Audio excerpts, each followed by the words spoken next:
विद्युताम् कलिन्दगिरिनन्दिनी तटसुरद्रुमालम्बिनी मदीयमतिचुम्बिनी भवतु कापि कादम्बिनी। गोविंद जय जय गोपाल जय जय गोविंद जय जय गोपाल जय जय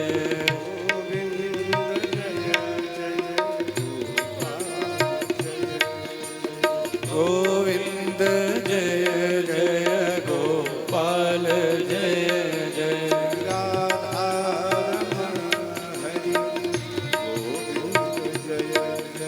श्री राधा रमण हरे गोविंद जय जय गोविंद बोलो हरि गोपाल बोलो गोविंद जय हरि गोपाल बोलो श्री राधा रमण हरि गोविंद बोलो श्री राधा रमण हरि गोविंद बोलो गोविंद जय जय गोपाल जय जय गोविंद जय जय गोपाल जय जय राधा रमण हरि गोविंद जय जय राधा रमण हरि गोविंद जय जय श्री राधा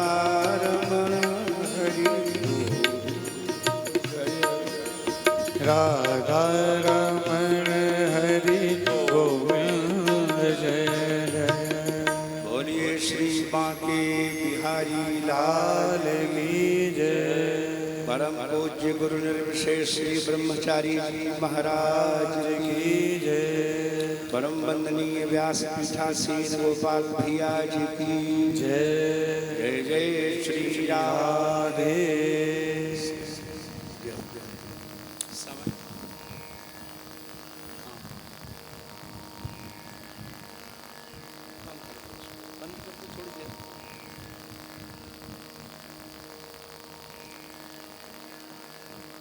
व्यासासनमधिष्ठाय श्रीमद्भागवतं रसं राराजते सेवते च भैया नाम परिश्रुतः। व्यासासन पर सुख स्वरूप विराजमान परम वंदनीय भैया जी, यहाँ के समस्त परिकर आचार्यगण, गंधर्व विद्या विशारद समस्त संगीताचार्य आचार्यगण, भगवान के चरणों में अनन्य अनुराग लेकर विराजमान श्री कृष्ण कथा रस पिपासु सकल वंदनीय जिज्ञासु वृंद एवं भक्ति रूपाश्रय श्रद्धेया बहनें बेटियां, कथा के मध्य में अन्य प्रवचन एक विघ्न स्वरूप ही होते हैं, लेकिन व्यासासन जो होता है वो गुरु स्वरूप होता है। आप लोगों ने एक बड़ा सुंदर श्लोक सुना है, सबको याद है जितने यहाँ बैठे हैं। गुरुर् ब्रह्मा गुरुर्विष्णु गुरुर्देवो महेश्वरः गुरुः साक्षात् परब्रह्म तस्मै श्री गुरवे नमः। तो ये श्लोक सामान्य अवस्था में किसी व्यक्ति पर तो घट नहीं सकता। आपने जिसको गुरु बनाया होगा, जो आपका आचार्य होगा, वो का ब्रह्मा है क्या? और वो विष्णु भी नहीं है, और वो भगवान शिव भी नहीं है, और तुमने तो टांग तोड़ दी, गुरु साक्षात परब्रह्म और ऊंचा बता दिया। तो ये श्लोक का अन्वय हो कैसे, लगे कैसे ये श्लोक? ये श्लोक गर्ग संहिता में है। तो जब व्यासासन पर आचार्य बैठ जाते हैं तब वो गुरु हो जाते हैं। और ये श्लोक केवल व्यासासन पर विराजमान आचार्य के लिए है, क्योंकि जब हम व्यासासन पर बैठे हुए आचार्य की वंदना करते हैं तो हम कहते हैं अचतुर्वदनो ब्रह्मा। ये जो व्यासासन पर बैठ कर के कथा कर रहे हैं इनके 4 मुख तो नहीं हैं, लेकिन हैं ये ब्रह्मा, गुरुर ब्रह्मा। द्विबाहुरपरो हरि, इनकी भुजाएं तो 2 ही हैं, चतुर्भुज नहीं है, लेकिन द्विभुज होते हुए भी ये श्री हरि माने विष्णु ही हैं। गुरु विष्णु। और अभाल लोचन शंभु, शिव जी के भाल पर मस्तक पर एक नेत्र है, इनके मस्तक पर नेत्र नहीं है। अभाल लोचन नास्ति भाले लोचनम यस्य असौ अभाल लोचन, इसके भाल पर लोचन नहीं है, फिर भी शंभु, फिर भी ये शिव हैं। ऐसा कौन है? बोले भगवान बादरायण, भगवान वेदव्यास हैं। और उस वेदव्यास की परंपरा में आचार्य गद्दी पर विराजमान होकर के श्रीमद् भागवत कथा का जो लोग व्याख्यान करते हैं उन्हीं पर यह श्लोक घटता है। गुरुर् ब्रह्मा गुरुर्विष्णु गुरुर्देवो महेश्वरः गुरुः साक्षात् परब्रह्म तस्मै श्री गुरवे नमः। और वो वेदव्यास भगवान हैं, ये वक्ता ऐसा भी न मान के और उसके आगे बात कही गई है। श्रीमद् भागवत के ही 12 स्कंद के अंतिम अध्याय में वक्ता की महिमा बताते हुए भगवान वेदव्यास कहते हैं कि कस्मै येन विभासतो ये मतुलो ज्ञान प्रदीप पुरा तदरूपेण च नारदाय मुनये व्यासाय तदरूपिणा योगीन्द्राय तदात्मनाथ भगवद्राताय कारुण्यतः तच्छुद्धम विमलम विशोकमृतम सत्यम परम धीमहि। वेदव्यास भगवान भागवत जी के अंतिम अध्याय में कहते हैं कि सबसे पहले नारायण ने कस्मई ब्रह्मा के लिए अयम ज्ञान प्रदीपः, ये जो भागवत रूपी ज्ञान का दीपक है वो विभासित प्रकाशित। नारायण ने ब्रह्मा को सबसे पहले ये भागवत जी का दीपक जला के दिया और कहा तुम इसका प्रकाश अब फैलाओ, लेकिन ब्रह्मा जी नहीं फैला सके तो तदरूपेण च नारदाय मुनये, तो भगवान ने मन में सोचा कि ब्रह्मा जी की इज्जत बनी रहे, इसलिए ब्रह्मा का रूप धारण करके नारायण ने ही नारद ऋषि को यही कथा सुनाई, यही दीपक जलाया। और देवर्षि नारद से आशा की कि ये प्रचार करेंगे, लेकिन वो इतना गंभीर था कि वो भी प्रचार नहीं कर पाए। तो व्यासा रूपिणा, तब नारद का रूप धारण करके नारायण ने ही वेदव्यास भगवान को ये कथा सुनाई। वेदव्यास भगवान सुनावे, लोगों को ये इच्छा थी लेकिन नहीं सुनाए। तो योगीन्द्राय तदात्मना, अत्र आत्म शब्द स्वरूपवाची, तदात्मना माने तत्स्वरूपेण नारायण रूपेण, नारायण व्यास का रूप धारण करके आए और योगींद्र भगवान सुखदेव को सुनाई।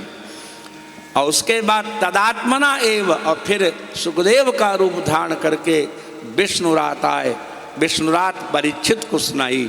कारुण्यतः, इसके पीछे हेतु क्या है? केवल करुणा है। अब लगा लीजिए, जब प्रथम स्कंद प्रारंभ करते हैं तो प्रथम स्कंद के 2 अध्याय में 2 श्लोक मंगलाचरण करते हैं कि यह श्रीमद् भागवत जो दी गई है आप लोगों के लिए, वो किसके?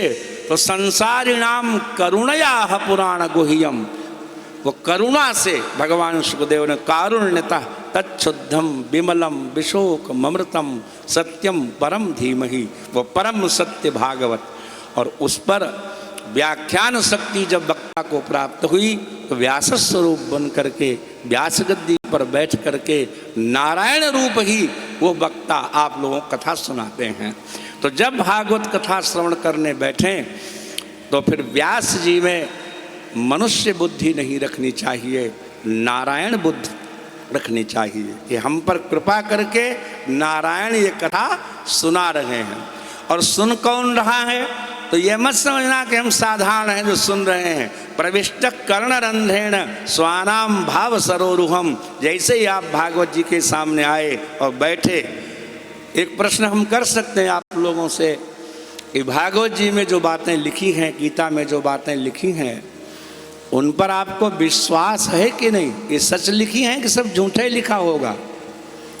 अगर सच लिखा है तो श्रीमद् भागवतस्य द्वितीय स्कंदे शुक भगवान परीक्षितम प्राबोधयन एवं भक्ति प्रविष्ट कर्णरंध्रेण श्री कृष्ण कान के छिद्र से श्रोताओं के हृदय में प्रवेश कर जाते हैं। ये भागवत में लिखा है। स्वानाम भाव सरोरुहम, और हृदय में प्रवेश करके अपनी ही कथा श्रोताओं के माध्यम से नाना रूप धर के भगवान कृष्ण ही श्रवण करते हैं। तो श्रवण कराने वाले भी भगवत रूप नारायण और श्रवण करने वाले श्रोता भी भगवत रूप नारायण। तो नारायण ही अपनी कथा सुनाते हैं और नारायण ही अपनी कथा श्रोताओं में प्रवेश होके श्रवण करते हैं। और इससे बढ़िया कोई मार्ग है नहीं। अभी आप देवहूति संवाद श्रवण कर रहे थे। भगवान कपिल 25वें अध्याय में जब प्रवचन प्रारंभ करते हैं तो सबसे पहले यही कहते हैं, नयुज्यमानया भक्त्या भगवत्यखिलात्मनि सदसोस्त शिव पंथा योगिनाम ब्रह्म सिद्धे।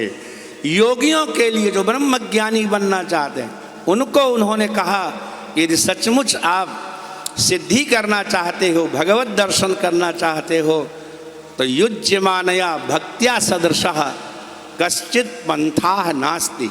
भगवान में भक्त योग के बराबर बढ़िया कोई मंगलमय मार्ग है ही नहीं। सदृशोस्ति शिव पंथा, शिव माने मंगलमया, यस्मिन् मार्गे किमप्यमंगलम संभाव्यते एव न। वहाँ किसी अमंगल की संभावना ही नहीं है, आनंद ही आनंद है। जैसे आप दीपावली में शक्कर के घोड़े हाथी बिकते हुए देखे होंगे, तो हाथी अगर खरीद लो शक्कर वाला तो हाथी की पूंछ भी मीठी और सूंड भी मीठी। बोलो राधे राधे। कभी हाथी देखा है कि नहीं देखा है? तो जैसे वो शर्करा का बना हुआ गज चारों ओर से माधुर्य ही है उसमें, इसी तरह से भगवत भक्ति में चारों ओर से माधुर्य ही है। सदृशो से शिव पंथा योगिनाम ब्रह्म सिद्धे। ब्रह्म की सिद्धि के लिए इससे बढ़िया कोई मार्ग नहीं है। बस इतना ही होना चाहिए कि हमारी आपकी जो वासनाएं हैं जन्म जन्म की, तो कथा श्रवण में या भजन करने में वो वासनाएं बाधा देती हैं। और यदि कोई निर्वासन हो जाए और भगवान के ऊपर सब छोड़ दे, आप लोग ये भी देखते भी होंगे कि संसार में ऐसा कोई जीव नहीं है जो सुख की कामना न करता हो। सब सुख चाहते हैं, लेकिन आपका अनुभव क्या कहता है? अधिकतर लोग आपको संसार में दुखी मिलते हैं कि सुखी मिलते हैं? और दूर से जो व्यक्ति बड़ा सुखी दिखता भी है, इसके पास बहुत धन है, परिवार है, वाहन है, उसके पास भी अगर आप बैठिए और थोड़ी देर सुख दुख की चर्चा शुरू कीजिए, तो जब वो रोना शुरू करेगा तो तुम्हें लगेगा हाँ इससे अच्छे तो हम ही हैं। दूर से सारा सुख दिखाई पड़ता है। ये मामला क्या है? सुख मिलता क्यों नहीं? ये मामला ये है कि हम ये भूल जाते हैं कि सुख और दुख जीव के बस में नहीं है। क्योंकि सुख दुख तो प्रारब्ध से मिलता है, सत्कर्म से मिलता है। वो सत्कर्म चाहे इस जन्म का हो या पूर्व जन्म का हो। पूर्व जन्म का प्रारब्ध नहीं है शेष, तो इस जन्म का। और जब वो, इसका उदाहरण क्या है? आपने देखा होगा आजकल लोग घरों में पशु पालते हैं, कुत्ते। तो बड़े बड़े घरों की स्त्रियां चाहे अपने बच्चों को ना स्नान करावें, वो चाहे दासी से ही स्नान करावें, लेकिन कुत्ते को खुद नहवाती हैं। आपने देखा होगा। और बढ़िया तौलिया से पूछती हैं, फिर उनको दूध जलेबी खिलाती हैं, फिर जयपुरिया रजाई में उड़ाती हैं और कार में लेके चलती हैं और गोद में पुत्र की तरह खिलाती हैं और पप्पी लेती हैं। तो ये कुत्ता ही था कि वो वाजपेयी है कोई? विचार करो, जब कुत्ते की योनि में इतना सुख मिल सकता है तो इससे सिद्ध होता है कि ये प्रारब्ध जन्य है। इस कुत्ते ने कोई ऐसा कर्म किया था, भले ही योनि उसको कुत्ते की मिल गई, लेकिन उसके हिस्से का सुख कोई नहीं टाल सकता। उसको दूध जलेबी मिलेगी, उसको सुंदरी की गोद मिलेगी, उसको रजैया मिलेगी, उसको बान मिलेगा। और एक कुत्ता होता है, हलवाई की दुकान पर खड़ा रहता है, टांग टूट गई है, बाल उड़ गए हैं, कीड़े लग गए, धत धत ऐसे लोग करते रहते हैं, वो भी कुत्ता ही है कि कुछ और है? बोलो राधे राधे। इससे क्या सिद्ध होता है कि अपने हिस्से का सुख दुख आपको जहां जाओगे वहां मिल जाएगा। इसे राजा पृथु से जब भगवान ने कहा कि बरम चमत कंचन मानवेंद्र वृणी ही तेहम गुलशील यंत्रिता, हे मानवेंद्र, हे मनुष्यों के राजा, मुझसे थोड़ा वरदान मांग लो, कुछ मांग लो ना, क्योंकि हम तुम्हारे गुण और शील से बसीभूत हो गए हैं। तो पूछ दिया पृथु जी ने कि आप बसीभूत किससे होते हैं? ये बातें बहुत जरूरी हैं। तो भगवान कहते ना हम मखैर्वा सुलभस्तपो भी, राजन मैं यज्ञों से तपस्याओं से नहीं सुलभ होता, योगे नवा योग से भी नहीं। तो फिर कैसे मिलते हो? यत् समचित्तवर्ती, जो व्यक्ति किसी से द्वेष नहीं करता, सबके प्रति समान भाव रखता है, हम उसके बस में हो जाते हैं। और कपिल भगवान माता देवहूति को उपदेश करते हुए कहते हैं कि दुष्ट परकाये माम मानिनो भिन्न दर्शिना भूतेषु बद्ध वैरस्य न मनस शांति मृच्छति। अगर आपसे कोई ये पूछ दे, जरा ध्यान से सुनो, कि तुम्हारी एक आंख फोड़ेंगे, बाईं फोड़वाओगे कि दाईं, कौन सी फोड़वाओगे? निर्णय कर पाओगे कौन प्यारी है कौन कम प्यारी है? यथा पुमान नस्वांगेशु सिर्फ पाण्यादस्यु क्वचित पारक बुद्धिम कुरुते तथा भूतेषु मत परः। जो भगवत भक्त होते हैं, जैसे अपने अंगों में कम ज्यादा करना बड़ा कठिन है, इसी तरह से समस्त प्राणियों के अंदर समान भाव रखते हैं, कम ज्यादा जो नहीं करते हम उनके बस में हो जाते हैं। भगवान कहते हैं यदि हम समचित्तवर्ती, हम समचित्तवर्ती हैं। मांगो क्या चाहिए? तो न कामगे हम तदप्य हम क्वचित नियत युष्मच्चरणाम भुजा सवा। हे प्रभु, तो मैं भी वो चीज नहीं मांगना चाहता जहाँ आपके चरण कमलों के पराग की गंध न आती हो। महत्तमांतर हृदयान मुखच्युतो, ऐसे व्यासों के, ऐसे आचार्यों के हृदय से प्रकट होकर के और मुख से प्रवाहित होने वाली जो आपकी कथा है, उसको सुनने के लिए विधत्स्व करणायुत में इसमें बरा हमारे 10,000 कान बना लीजिए। हम 10,000 कानों से आपकी कथा श्रवण करना चाहते हैं। हमें संसार का कोई जो है पदार्थ नहीं चाहिए, क्योंकि जब कुत्ते को बिना मांगे मिलता है सुख दुख, तो हमारे हिस्से का हमें भी मिलेगा। विश्वास करिए, सत्कर्म करते जाइए, मार्ग बनता जाएगा। व्यर्थ में भगवान के सामने कटोरा लिए मत खड़े रहो। एक फिल्लौर नाम का कस्बा है पंजाब में, लुधियाना से आगे, फागवाड़ा से पहले। तो वहाँ पर एक 150 वर्ष पहले श्रद्धाधर शर्मा नाम के पंडित जी हुए और उन्होंने एक आरती बनाई। वो आरती लोगों को इतनी अच्छी लगी कि यहाँ से लेकर के डिब्रूगढ़ तक और अमेरिका तक वही आरती गाई जाती। आपको सबको याद है, जो ध्यावे, बोलो ना, फल पावे। भगवान ने कहा वाह भगत जी, फल चाहिए? कैसा फल चाहिए? बोले और कुछ नहीं चाहिए, बस दुख विनसय मन का। मन से बड़े परेशान हैं, पड़ोसी दरवाजे पर कूड़ा फेंक जाते हैं, बड़ी बहू बात नहीं मानती, लड़का द्वार पर नहीं बैठता, बड़े दुखी मन से। तो कहा ठीक है ओ मस्तु, तुम्हारे मन का सारा दुख दूर हुआ, आहा प्रसन्न हो गया। भगवान बोले अब चलें? बोले सुनो तो, बोले सुख संपत्ति घर आवे, माल दे दो फिर चले जाओ। भगवान ने कहा अभी तक मन दुखी थे और ज्यादा धन हो जाएगा तो तन दुखी हो जाओगे। आप लोगों को क्या अनुभव है? नींद की गोली पैसे वाले खाते हैं कि गरीब आदमी?